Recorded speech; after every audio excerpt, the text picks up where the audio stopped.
You're live. Hey guys, it's me, John Avenger. Once again, I'm doing another podcast live review, this time of the 2004 American action comedy sequel to the 2003 film Agent Cody Banks. This is the sequel that came out about a year later, so they've rushed it out. Agent Cody Banks 2, Destination London. It's raining outside, so it's 4th of July, but it's not going to say that in this video. The film takes place in London with Cody and his buffoonish adult partner, Derek, who's a new character here. In the first one, it was just him and Angie Harmon and Hilary Duff, who are not in this one. It's Anthony Anderson trying to recover a stolen software and stop the activation of the government's mind control device. And the film, it came out in the U.S. in March 12th, 2004, and grossed $28 million on a budget of 26, so it barely made a profit compared to the first one. It's not a complete bomb. It did make its money back, but barely. It wasn't a solid hit like the first one. But I was surprised by this. I didn't hate it. It wasn't a complete piece of shit like I thought it was going to be, because I didn't like the first Spy Kids or the third one or the fourth one. This one, it had some moments that made me laugh. Hannah Spirit was not that great, but she wasn't horrendous like the hobo. She was Emily Summers, who really is just, she's just a British love interest to Cody, who's barely in the movie. You think she's on the front cover, but she's not. Anthony Anderson gets more screen time than her. The parents come back from the first movie. Cynthia Stevenson as Mrs. Banks and Daniel Roebuck as Mr. Banks. He was in the Monsters movie last year. You got Keith David comes back. He's one of the only actors from the first movie to come back that worked with Cody in the first movie. There's some really crazy product placement in the movie for Mentos. Yeah, I'm like, yeah, of course there is, because, in the 2000s, they were pumping out everything with the product placement. And I did laugh at some of the slapstick. I like some of the soundtrack in the movie. It's a short movie. This one's a little bit longer than the first one. It's 100 minutes, so it's an hour and 40 minutes. Without the end credits, like 137.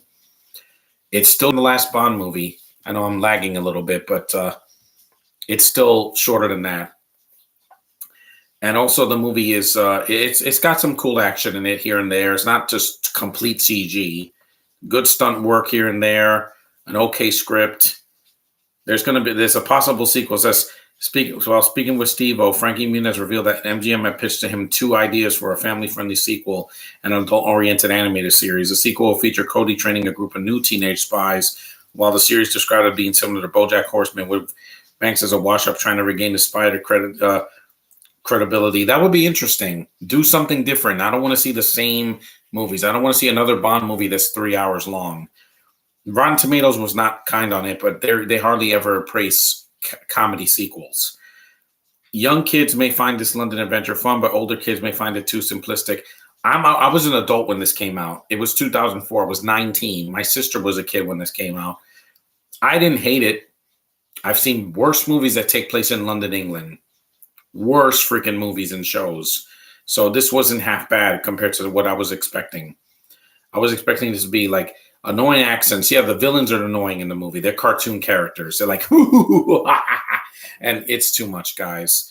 I could go the rest of my life without seeing a bad performance like that. But Frankie Muniz is good in the film. I like Anthony Anderson, Keith David, the parents, the kid. It's got his heart in the right place. It's not as good as the first one, but it's not horrendous. I've seen way worse, more horrendous sequels this year, like Hitman's Wife's Bodyguard. I'm not letting that go. It was one of the shittiest sequels I saw all year, and it could have been better. And like I said, the movie's not 2 hours, so it's not going to make you sit there and wait like other movies did this year. But it's a fun movie. If you can see it, it's on streaming. You can stream it on Tubi or Amazon Prime or a bunch of other streaming services, so you don't even have to pay for it. And it is what it is. Thankfully, the movie isn't, it's not agonizing to get through. Uh-oh. That sounds like the thing is flooding. Oh, well.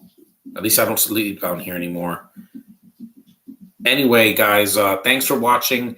I grew up watching both of these movies. Yeah, I know, Josh, and I don't hate them. Like with the Spy Kids movies, I despise the third and the fourth one because it's just a bunch of bad CGI.